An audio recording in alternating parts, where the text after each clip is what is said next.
Meus irmãos, vamos abrir as Escrituras em Romanos 3, vamos ler do versículo 9 ao versículo 20.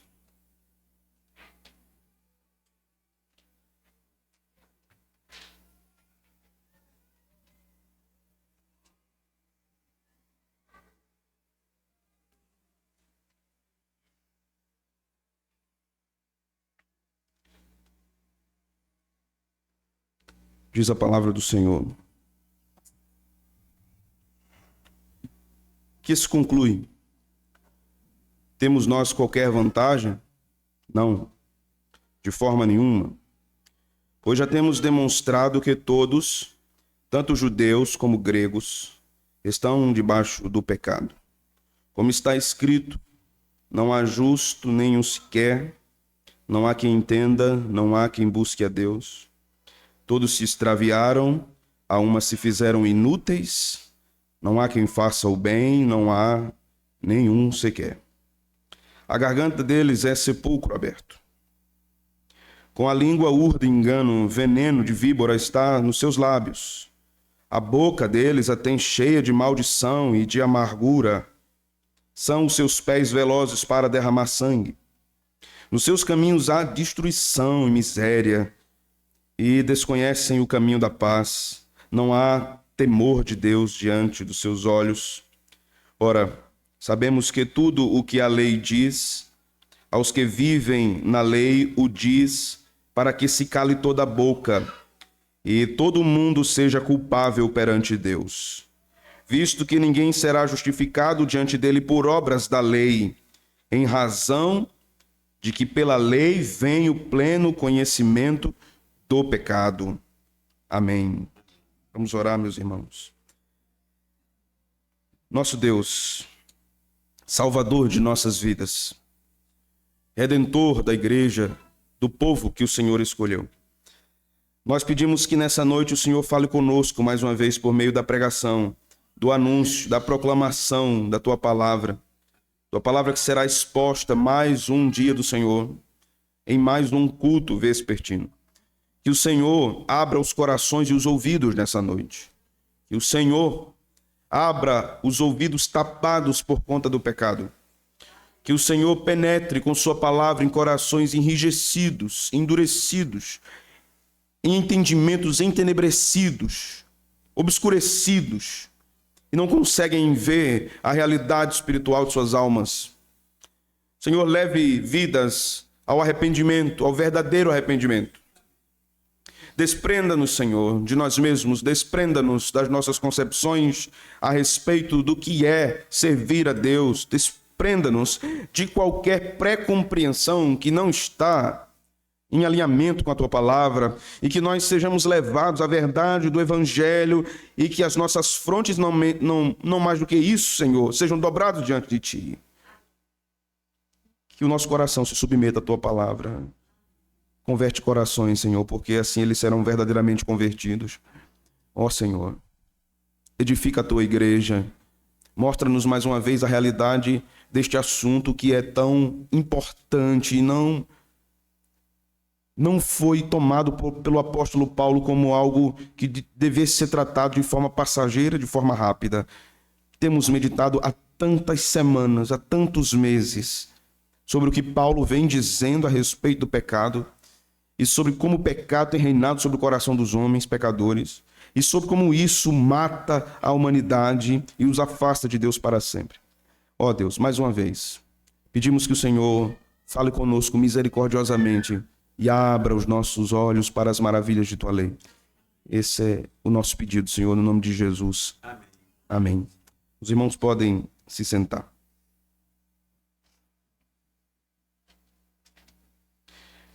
Há alguns anos eu estava ministrando uma aula para novos decididos, preparando aqueles irmãos para o batismo na igreja.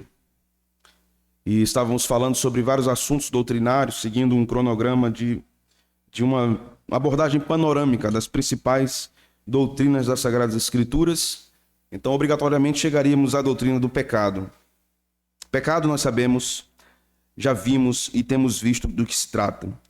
Pecado é todo ato de transgressão, maldade, desobediência, rebeldia contra Deus. Pecado é a tentativa de entronizar outro ou outra coisa, ou alguém, ou a si mesmo, como soberano sobre sua própria vida, não se dobrando ao que o Deus Todo-Poderoso, Criador, revelado nas Escrituras, estabelece na sua palavra.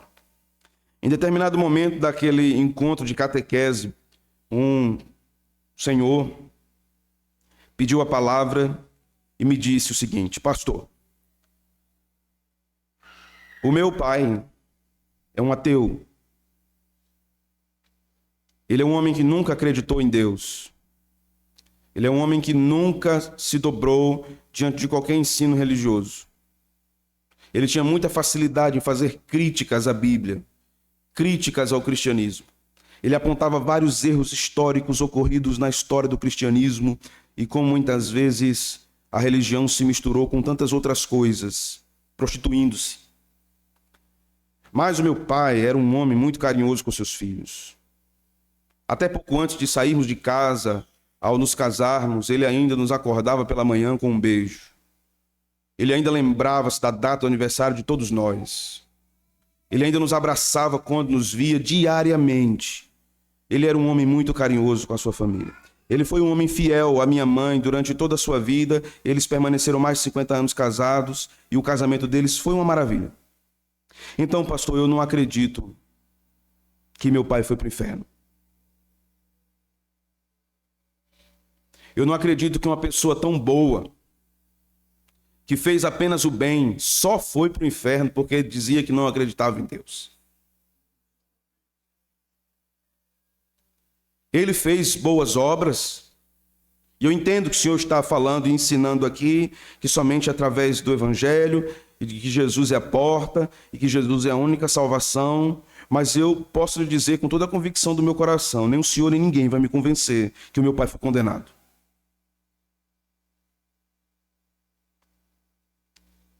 Era um homem inteligentíssimo que estava falando comigo, com altíssima formação acadêmica, um promotor de justiça. Não era alguém que não sabia como articular as ideias e como apresentar uma argumentação, mas a argumentação dele era puramente emocional. A argumentação dele não tinha nenhum embasamento nas Sagradas Escrituras. Mas o pensamento dele é o pensamento de muitas pessoas, inclusive de cristãos, dentro da igreja, que de alguma forma acham que a bondade do homem pode fazer alguma coisa para a sua salvação. Que porque ele não errou em determinada área de sua vida, que porque ele não pecou, ele não caiu, ele não se desviou da verdade em algum momento, no seu pensamento ou no seu procedimento, isso pode contribuir de alguma forma para que ele seja salvo.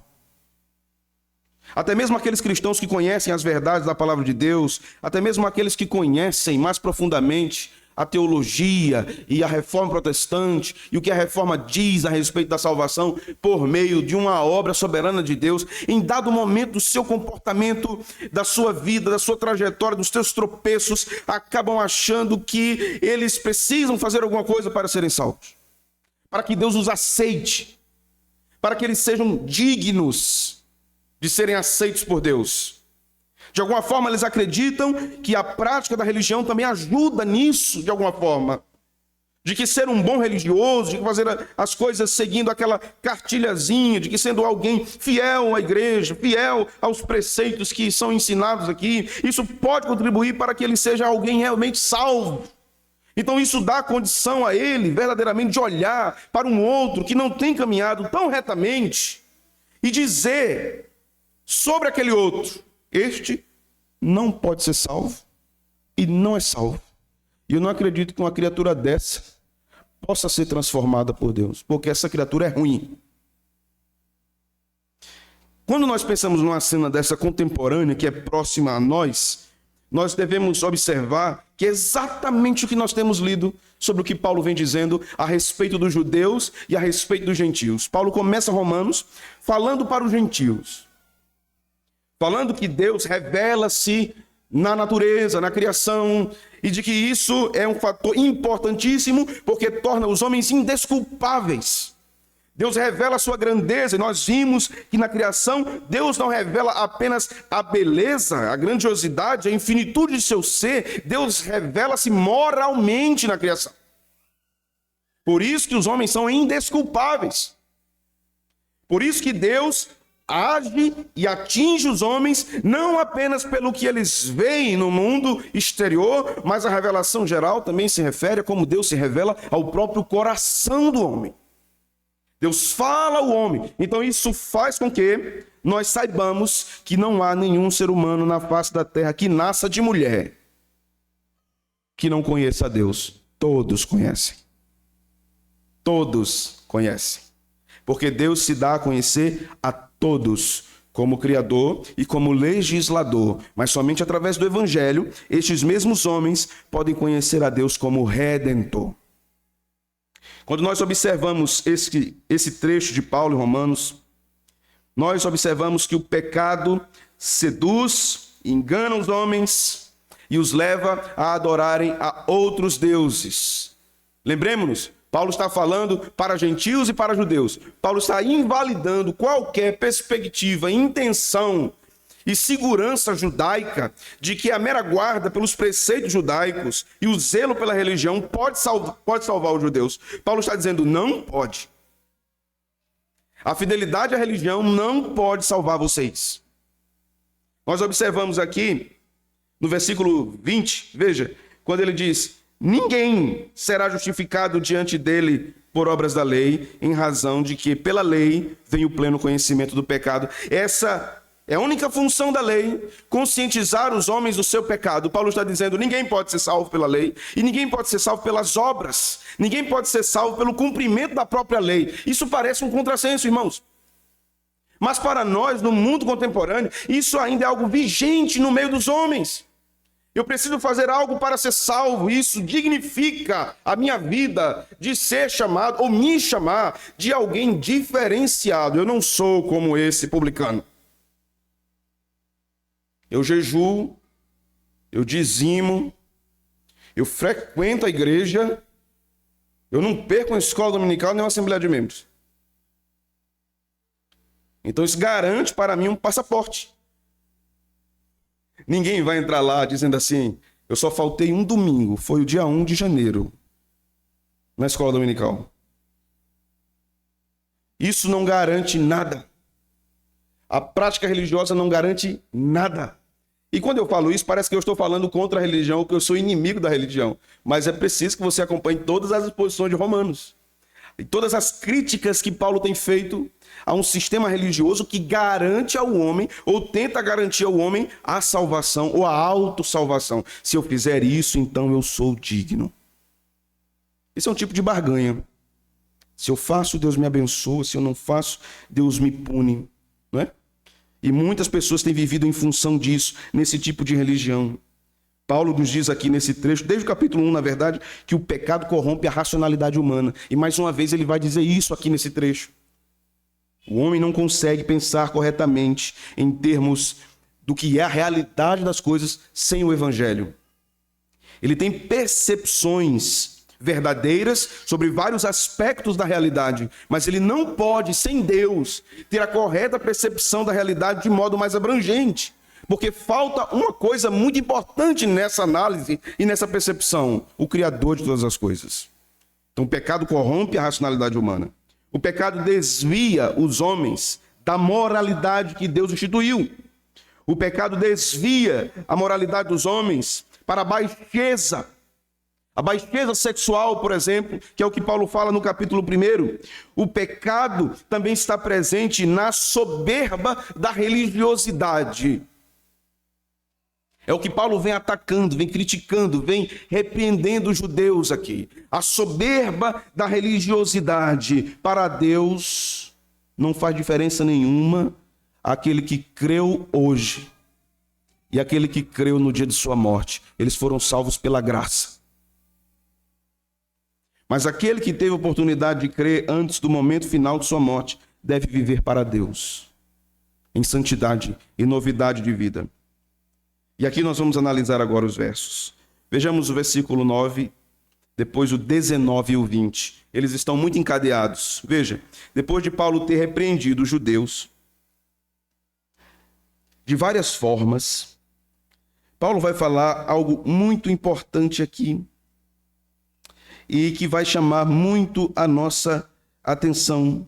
Mas antes, observe, veja só, o versículo 7 do capítulo 2. Observe o que Paulo diz aqui, só para recapitularmos a argumentação de Paulo. Paulo diz aqui, vamos ler do versículo 5 ao versículo 7.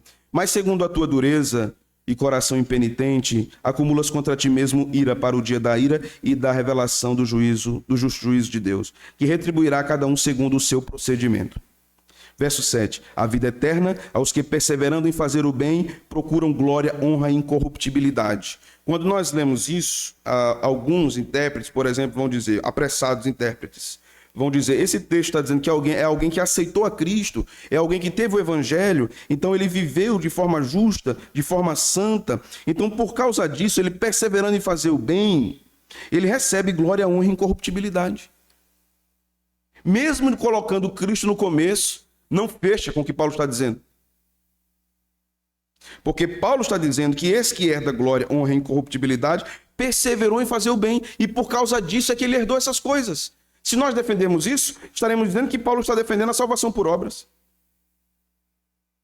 Isso é um problema teológico.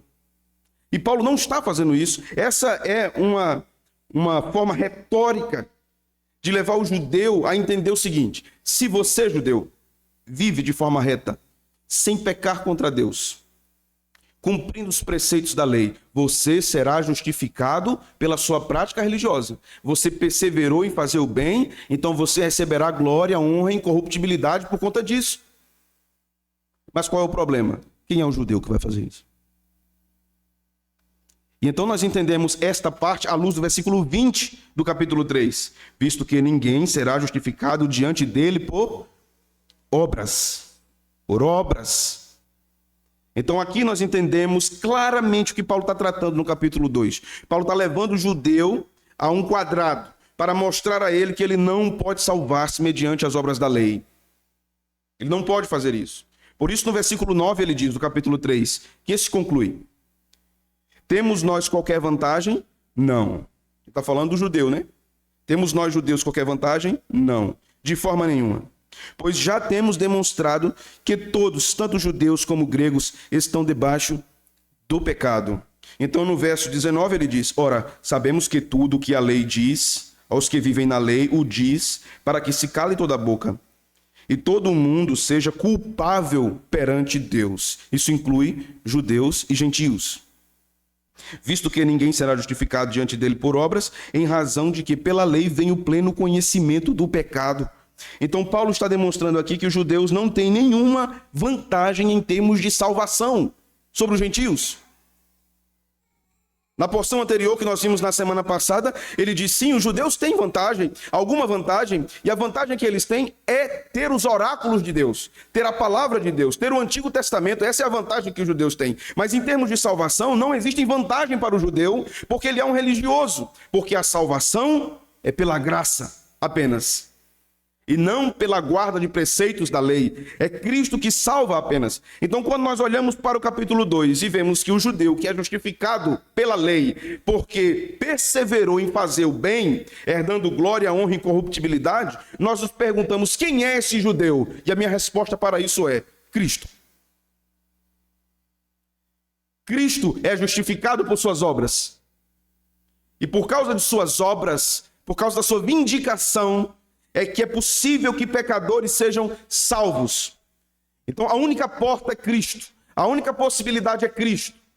A única saída é Cristo. O único nome pelo qual possamos ser salvos é Jesus. Ele é o único. Não há outra forma de chegar à salvação. Não há outra forma de conquistar a salvação. Nenhum homem pode conquistar a salvação. Somente Jesus pode salvar o homem. Nenhum homem pode se salvar. Ele pode ser salvo pela obra de Deus apenas. Quando nós olhamos, então, para esses versículos, nós aprendemos que as obras têm uma finalidade depois da salvação: glorificar a Deus. mas não para a salvação. Não há nada no homem que faça Deus agradar-se dele. Só Jesus. Isso é o que faz Deus agradar-se de você. Jesus. Então, quando você se pergunta assim, ou você diz, não há nada em mim que agrade a Deus, isso está certo, mas você tem que lembrar, Jesus está em mim.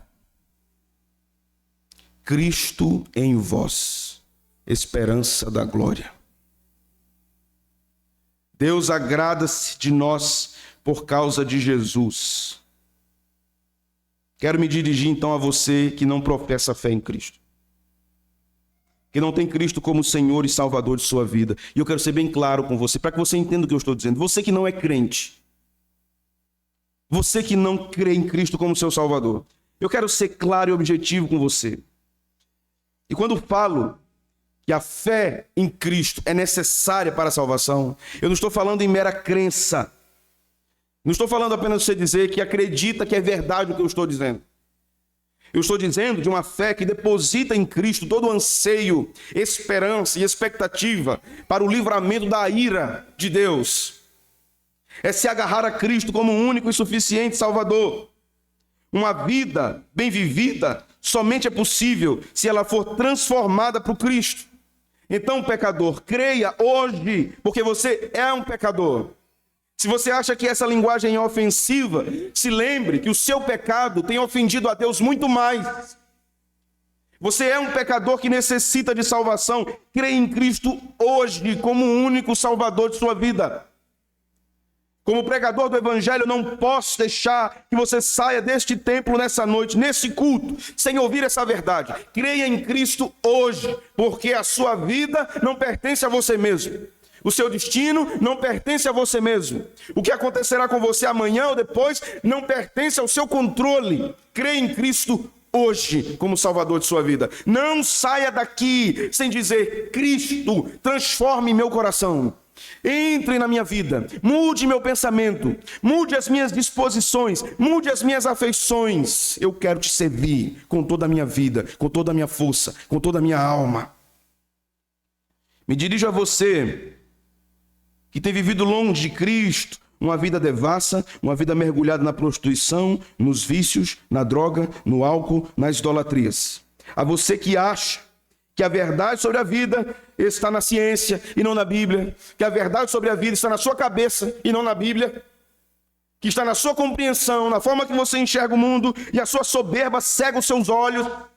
Você tem ouvido o Evangelho, mas não tem se dobrado diante de Deus. Ouça que o Espírito Santo quebre o seu coração, quebre a sua mente, quebre o seu orgulho, quebre a sua soberba, e você saiba quem é o Cristo de Deus. Saiba para a sua salvação ou saiba para a sua condenação. Que seus olhos, seus ouvidos, seu coração sejam abertos pelo poder de Deus e você creia. Eu não estou aqui para convencer você, o meu papel não é convencer você, o meu papel é pregar o Evangelho. Quem convence o homem do seu pecado é o próprio Deus.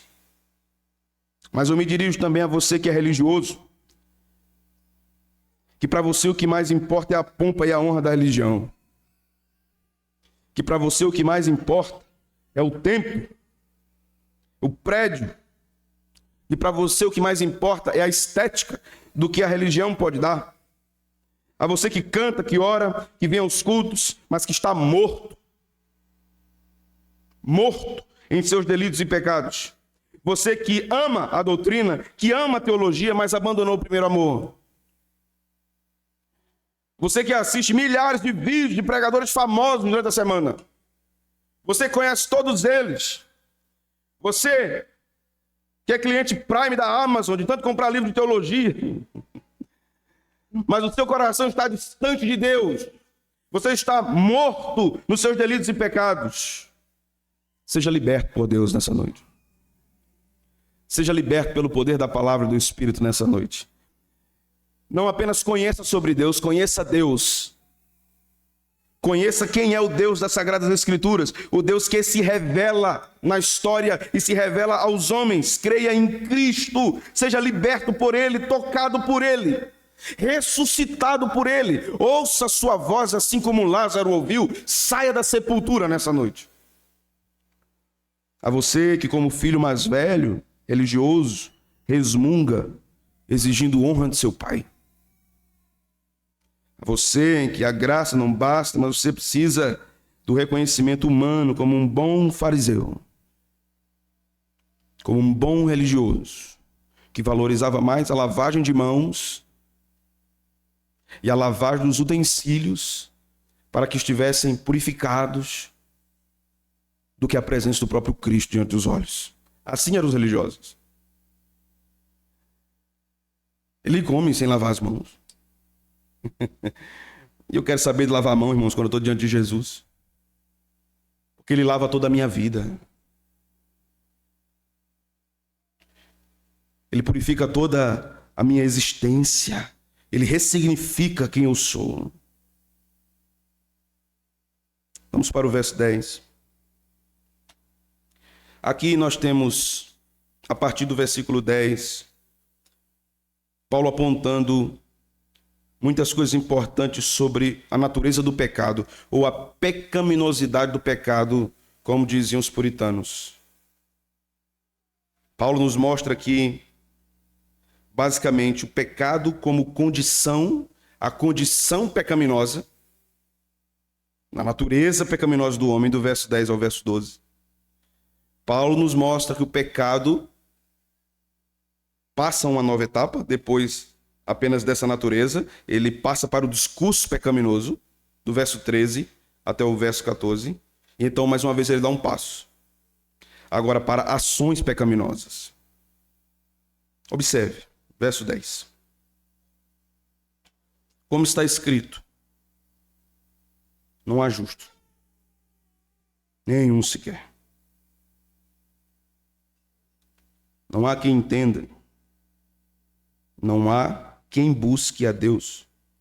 Todos se extraviaram, a uma se fizeram inúteis, não há quem faça o bem, não há nenhum sequer. Isso é a condição do homem sem Deus, irmãos. Aquela experiência de alguém que disse, mas meu pai era bom. Eu não posso acreditar que ele tenha sido condenado. Olha o que Paulo diz aqui. Olha o que Paulo diz. Não há justo. Nenhum. Não há quem entenda. Não há quem busque a Deus. Todos se perderam, se extraviaram. A uma se fizeram inúteis. Não há quem faça o bem. Nenhum. E esse bem que essa criatura fez não tem valor nenhum de salvação para Deus. Absolutamente nada. A ajuda ao pobre, campanha do quilo, contribuição com entidades filantrópicas, nada disso pode salvar. Se alguém disse a você, é mentira. Se alguém disse a você que as suas boas obras podem fazer alguma coisa por você, eu posso te dizer que elas podem fazer. As suas boas obras sem Cristo acentuam a sua condenação. Porque tiram a glória daquele a quem ela pertence. Toda tentativa de salvação sem Deus é autocondenatória.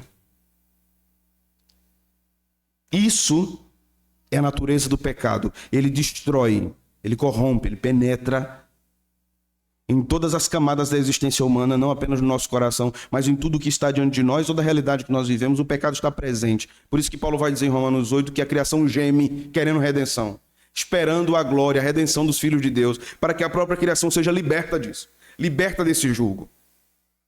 O pecado é destruidor. O pecado destrói o ser humano. Por isso eu quero dizer a você nessa noite, não brinque com o pecado. Não brinque com isso. Porque ele está destruindo você. E ele é um inimigo que dorme com você e acaba com você. Ele é um inimigo que está na sua natureza. E somente há um remédio para isso. Somente há uma saída para isso. Jesus Cristo, o Salvador dos homens. Paulo avança aqui, dizendo que a condição pecaminosa não se limita a uma coisa interna apenas, a sentimentos ruins apenas. E eu posso dizer a você que sentimentos ruins muitas vezes podem manifestar a potência do pecado no nosso coração, mas alguns tipos de sentimentos bons, também podem demonstrar a potência do pecado no nosso coração. Porque Hitler estava muito feliz em executar os judeus. Há pessoas que se regozijam em fazer o mal. Há pessoas que se alegram com a corrupção, que vibram, que celebram com a iniquidade. Então, nem sempre um sentimento bom revela uma coisa boa. Muitas vezes um sentimento bom, bota isso entre aspas, revela a profundidade da vileza do coração pecador. Por isso, quando você olha lá para fora, para as recomendações mundanas, e quando a pessoa diz, o que importa é como você se sente, isso é altamente perigoso. Você está se sentindo bem? Então é o que importa. Se você está bem, é o que importa. Você está em paz. Eu sei lá que paz é essa. Que paz é essa? É a paz de Cristo? Então essa paz é uma bênção. Mas tem gente que está em paz fazendo mal. A consciência já está tão corrompida, já está tão cauterizada, que se alegra em fazer o mal. Mas Paulo não fala apenas dessa condição interior do coração. Ele fala também do discurso. Observe versículo 13. A garganta deles é sepulcro aberto. Com a língua urda em engano, veneno de víbora está nos seus lábios. A boca deles a tem cheia de maldição e de amargura. Pecador, ouça o que Paulo está ensinando. Você é um sepulcro. Até o que sai da sua boca sem Cristo é podre. Não há vida nisso. Não há nada de bom nisso. Veja o que Paulo diz. O discurso do pecador, do ímpio que não tem Deus, é fruto de uma garganta que é um sepulcro aberto. Há veneno na sua língua. Há amargura, há maldição na sua boca. Essa é a condição do pecador. Isso é o que a palavra de Deus diz. É muito diferente do que tem dito por aí, né? O que se tem dito por aí. Que você precisa se encontrar. Você precisa se encontrar consigo mesmo. Se você se encontrar consigo mesmo, você vai morrer de susto.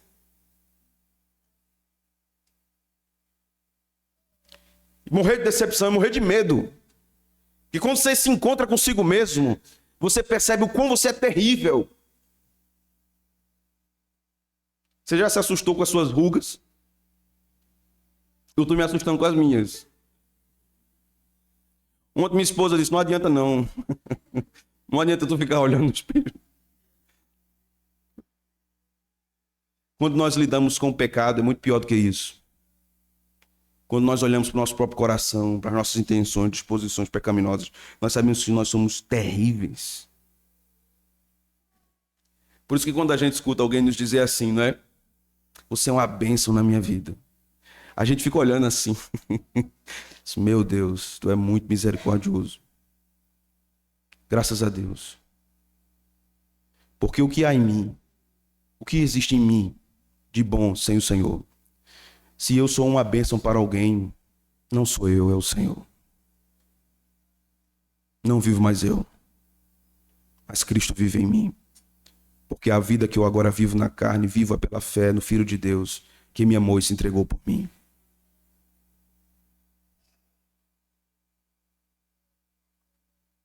Às vezes nós temos que lidar com isso na prática, não é? De pessoas que revelam tamanha impiedade na forma de falar. São inconsequentes, são duros, são ásperos, são devassos no que dizem. São perversos nas suas palavras.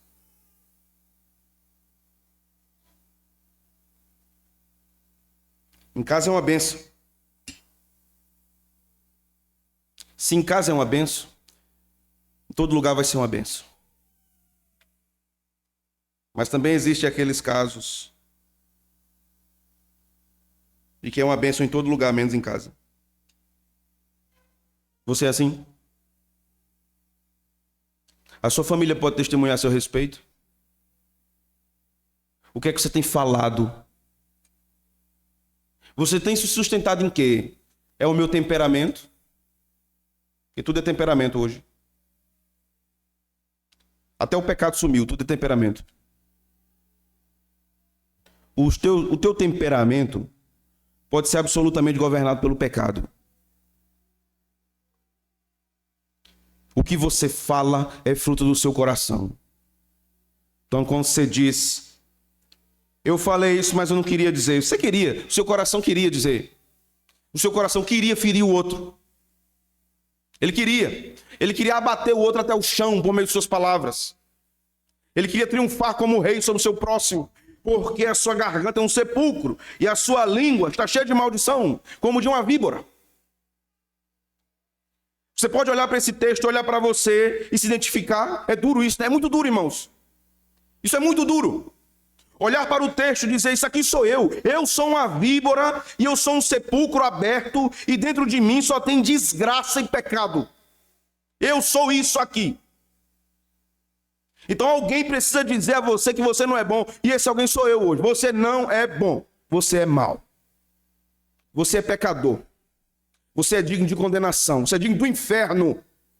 Você é digno de tudo isso. Se alguém está dizendo que você é bonzinho, está passando a mão na sua cabeça, eu preciso te dizer, você não é bonzinho.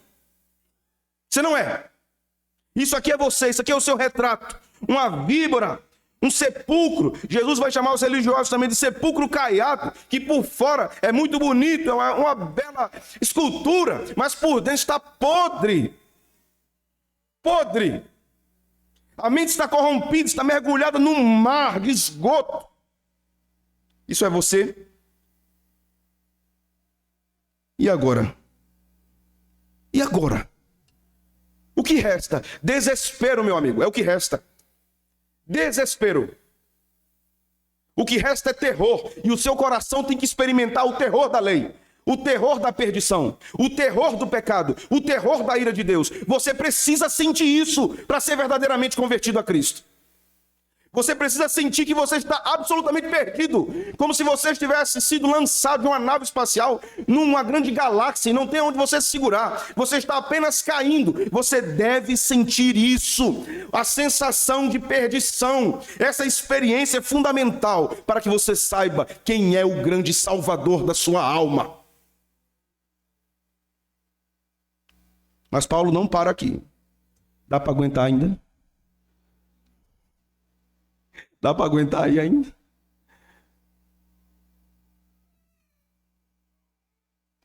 Veja o que ele diz no versículo de número 15, até o versículo 17. Primeiro ele fala da condição do pecado, segundo ele fala do discurso do pecado, e agora ele fala da ação. Da ação. Seus pés são velozes para derramar sangue. Verso 16, nos seus caminhos há destruição e miséria. Desconhecem o caminho da paz. Você não apenas é governado interiormente pelo pecado. Você fala. É perceptível no que você fala que o pecado está aí governando. E não apenas isso, o que você faz. O que você faz também. Você é um assassino. Pastor, nunca matei ninguém. Não precisa. Observe a interpretação que São João deu ao mandamento não matarás. Ele disse, se você fala contra seu irmão, você o matou. Você está matando sua esposa. Está matando seu marido. Está matando seus filhos com as suas palavras, com as suas ações. Tem sido assim na sua casa? Você explode. Explode. E ainda acha que está certo no final das contas. Observe o que a palavra de Deus está nos dizendo. O que caracteriza o pecador. Aquilo que está dentro dele. Aquilo que ele fala, aquilo que ele faz. Absolutamente governado. Então, como alguém pode dizer, eu posso sozinho escolher Jesus? Não é possível, irmãos.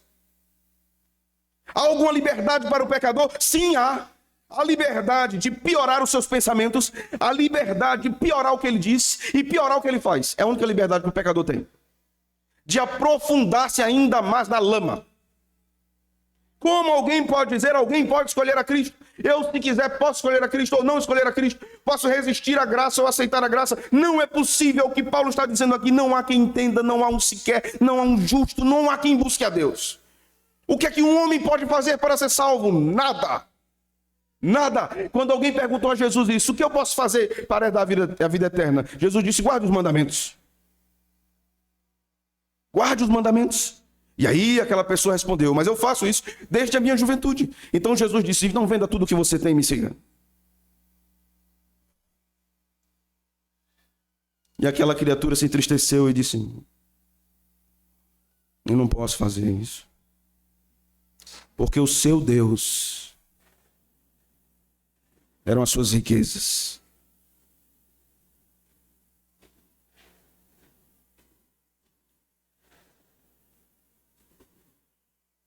Jesus estava mostrando àquele cidadão,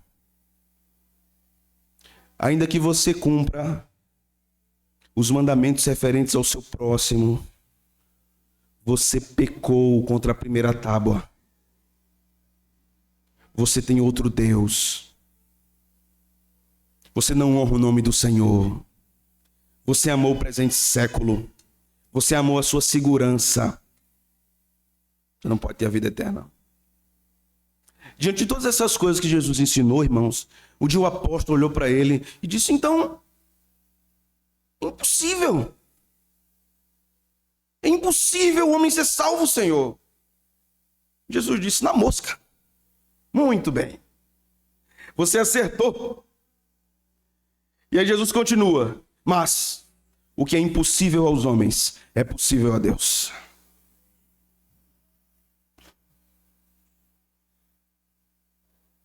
Observe que quando Paulo fala que a garganta deles é um sepulcro aberto, da sua língua sai veneno.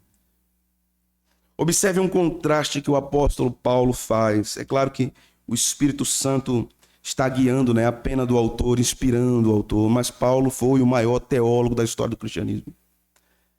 Paulo está fazendo um contraste claro também com o Salmo 45, verso 1. O salmista diz, de boas palavras transborda o meu coração. Ao rei consagro o que compus. A minha língua é como a pena de um habilidoso escritor. A língua do justo glorifica a Deus. O que sai do seu coração, o que transborda dele, são palavras de louvor ao Senhor. Isso é impossível ao ímpio. O ímpio não adora, o ímpio não cultua. Por mais que ele ache bonito, por mais que ele cante, por mais que ele feche os olhinhos quando vai orar. Ele não pode fazer isso. Porque só pode fazer isso aquele que é morada de Deus. Amém. O coração do homem sem Deus não pode ser bom. Porque não existe bondade sem Deus. Não existe bondade sem Deus. Meras ações favoráveis a alguém não podem mudar a condição pecaminosa de um indivíduo. Cristo é o único que pode mudar essa condição. Diz a história que John Bunyan, pregador batista puritano, quando teve contato com o verdadeiro genuíno evangelho, ele viveu uma crise profunda por causa da sua pecaminosidade. E agora? Como? O que é que Deus vai fazer comigo? O que é que eu posso fazer? Como Ele vai olhar para mim, tão indigno como sou? Procure a biografia de John Bunyan e leia, Abundante Graça. Ele ficou desesperado. E essa deve ser a condição de alguém que conhece a verdade do Evangelho, que já tem os seus olhos abertos. Aquele que vai estar desesperado em busca de socorro é aquele que está sendo alcançado pela graça. Jesus ensinou que um coração cheio de pecado é governado por ele. Quem é o seu Senhor? É Cristo ou o seu pecado? Quem é o seu Senhor? É Cristo ou o seu bolso? Quem é o seu Senhor? É Cristo ou o seu comportamento? Quem é o seu Senhor? É Cristo ou a luxúria? Quem é o seu Senhor? É Cristo ou o desejo de poder nesse mundo? Quem é o seu Senhor?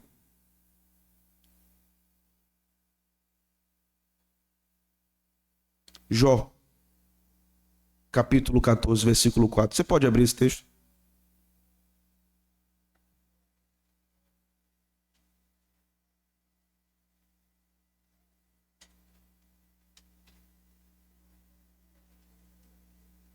Jó 14, versículo 4.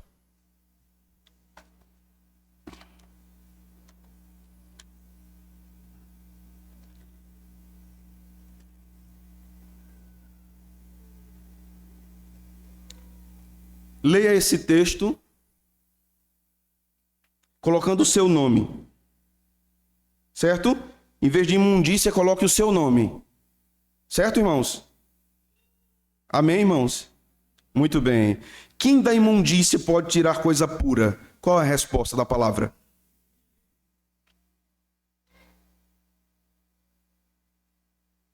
Coloque o seu nome aqui no lugar de imundícia.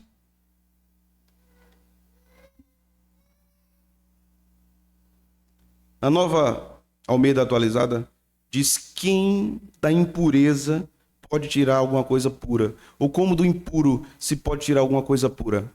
Ninguém. Não tem nada puro em você. Não tem nada bom em você. Mas, pastor, já estou mal aqui. Eu vim querendo uma palavrinha de consolação. De manhã já teve, Daniel. Tem que ter uma dieta balanceada. Né? Tem que ter uma dieta balanceada. Mas o sermão não acabou, não. Calma aí. O que é que tem puro em você? Nada.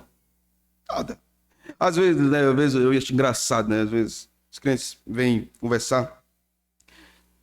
Ah, pastor, é uma luta, pastor, na minha vida. Lá em casa, né? Meu marido, ele não é um bom marido, pastor. Eu sou uma mulher tão boa, pastor, para ele. Agora, todo homem queria ter uma esposa feito eu, pastor. Eu vou dizer. Porque, pastor, olhe, eu sou uma bênção tão grande na vida dele, né? Do outro lado também existe. Pastor, aquela mulher, misericórdia, pastor. Eu sou um homem bom, pastor. Meu coração é um coração bom. Né? Eu não sei, não. Eu não sei por que ela é assim. Porque eu sou uma pessoa tão boa que eu me admiro comigo mesmo. Eu fico incrível. Já ouviu alguém falando isso? Antigamente o povo falava isso, né? Eu fico incrível comigo mesmo. Ô, coitado. Você é um pecador terrível. Você fica incrível com você mesmo, com a sua bondade. Espelho, espelho meu. Há alguém mais belo, inteligente e capaz do que eu? Espelho vai mentir para você. Agora, esse espelho aqui não mente, não. Esse espelho aqui não mente, não. Olhe para ele, que ele vai mostrar todas as suas rugas, todas as suas manchas. Ele vai mostrar tudo que está troncho, tudo que está errado, está fora de lugar. Vamos para outro texto, Tiago 3, capítulo 3, versículo de número 11.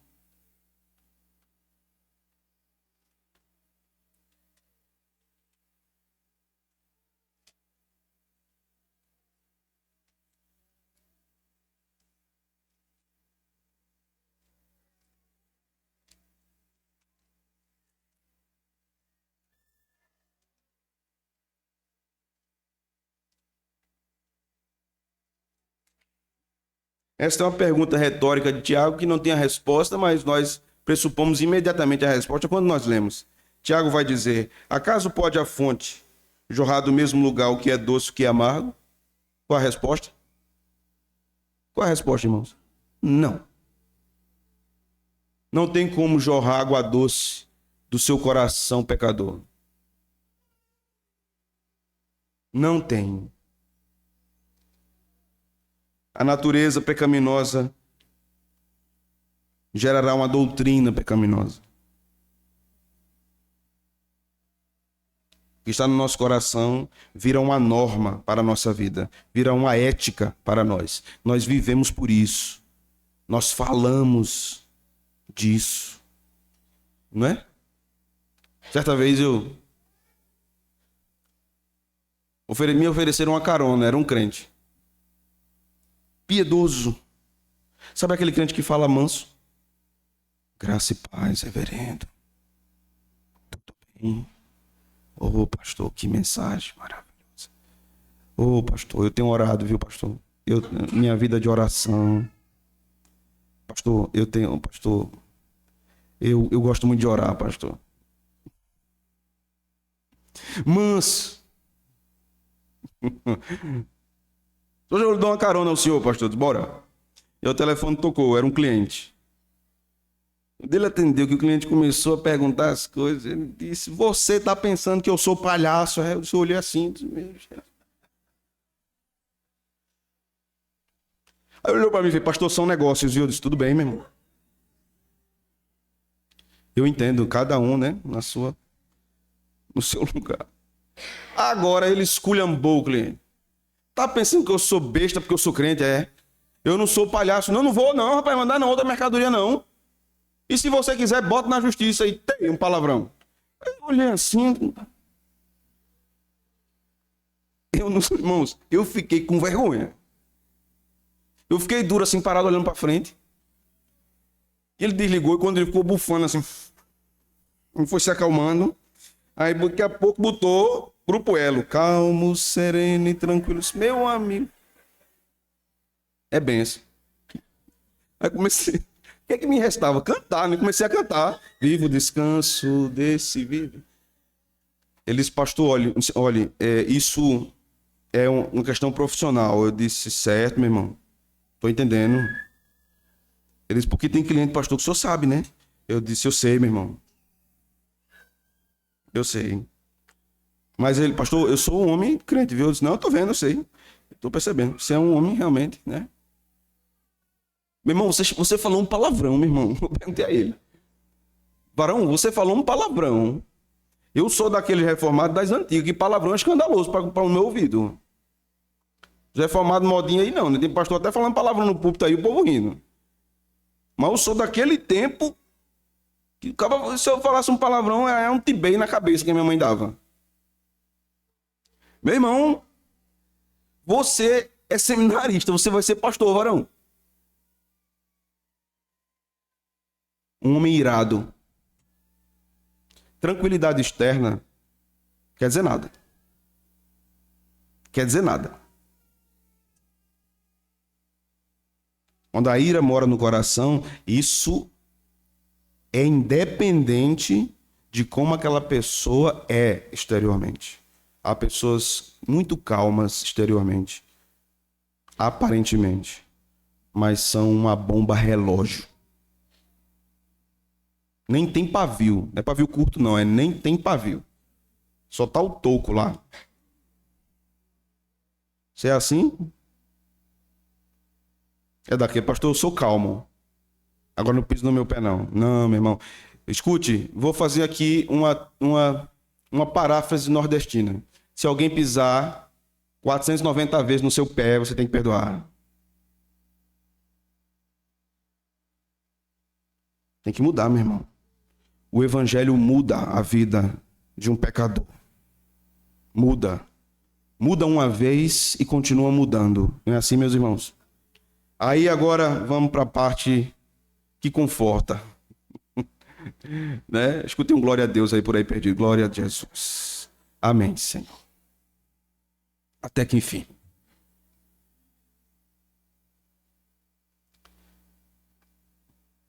Nós não somos capazes de agradar a Deus, meus irmãos.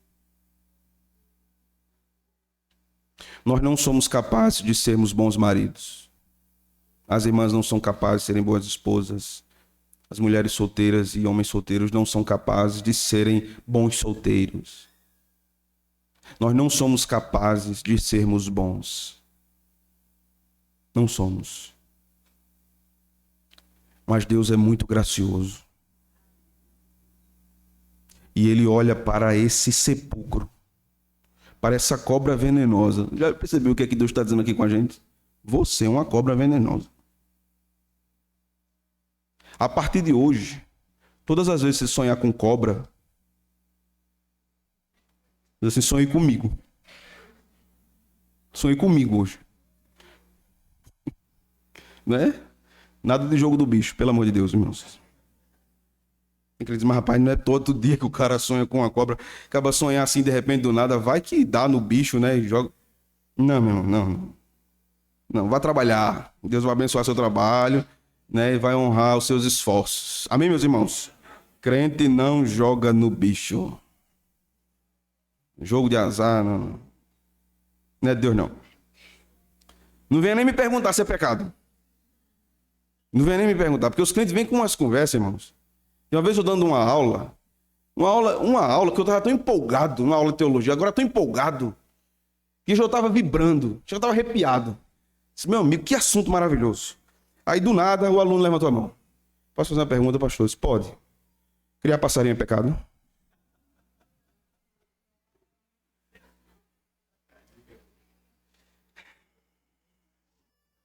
Eu disse, varão, vá para casa. Saia da sala, sai. Vá para casa, que eu não consigo não. Já é 491 vezes, eu não consigo mais não. Vá para casa. Tem coisa que você não pergunta, você já sabe que está errado. Né? Você só vai ter a resposta, não, é errado. Né? Cristo é glorioso, Cristo é gracioso e Ele nos alcança com o seu perdão. Se você olha para você mesmo e diz, misericórdia, meu Deus. Esse texto fala exatamente o que eu sou e da minha perversidade, e da minha desgraça, e da minha pecaminosidade, da minha miséria. Este sou eu, Senhor. Este sou eu. E agora, Senhor, o que é que eu faço? Ouça a voz do Senhor.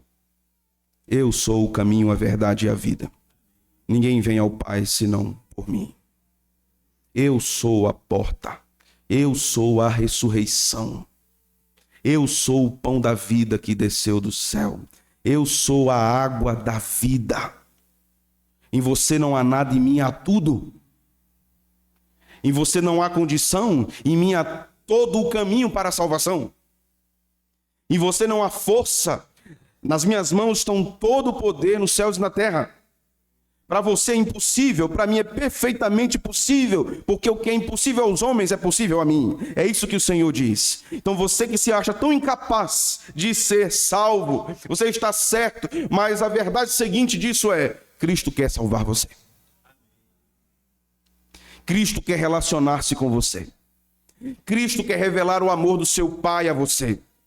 Cristo quer levar às profundezas da graça. O trono da graça está diante de você, porque o véu foi rasgado na morte de Jesus, de alto a baixo. Então isso está dizendo que nós temos pleno acesso a Deus por meio de Jesus Cristo. Não há sacrifícios mais, não há ritos mais. Você não precisa de um padre, você não precisa de um pastor, você não precisa de um profeta. Você pode falar com ele e adentrar ao trono da graça, porque isso é possível por meio de Jesus Cristo. Jesus é o Salvador de todos os homens.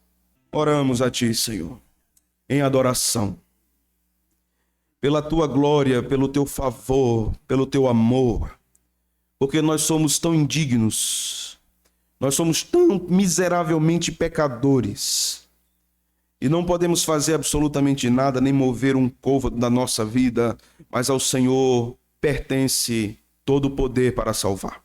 Ao Senhor pertence todo o poder para transformar corações. Necessitamos tanto do Senhor.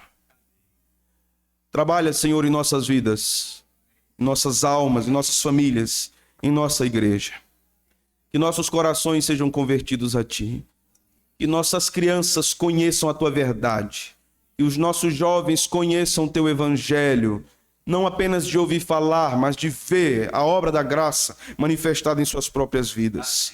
Que o Senhor manifeste seu favor e graça aos idosos de nossa igreja, aos enfermos de nossa igreja, Senhor, de todos nós, aqueles que têm visitado nossa congregação, que eles aqui percebam e vejam a presença do Deus vivo e verdadeiro.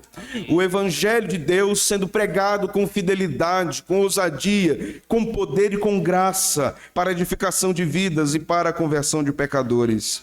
Ó Senhor, que nossa igreja seja por Tua misericórdia um luzeiro nessa cidade de Caruaru.